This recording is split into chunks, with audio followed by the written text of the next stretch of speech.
কিভাবে মানুষের সাথে কথা বলবেন, এই একটি মাত্র কৌশল যদি আপনি একবার শিখে ফেলতে পারেন, তাহলে বিশ্বাস করুন, আপনি পৃথিবীর যে কোনো ক্ষেত্রেই যান না কেন, আপনার জন্য সফলতার দরজা চিরকালই খোলা।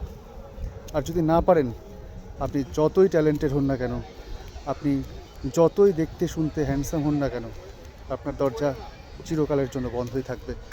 তাই বন্ধু, কথা বলবেন সবসময় ভেবেচিন্তে। কোথায় কী কথা বলতে হয় আর কী কথা বলতে হয় না, এটা সবসময় মাথায় রাখবেন। আর সবসময় চেষ্টা করবেন কী করে আপনার কথার দ্বারা মানুষের মনে জায়গা করা যায়।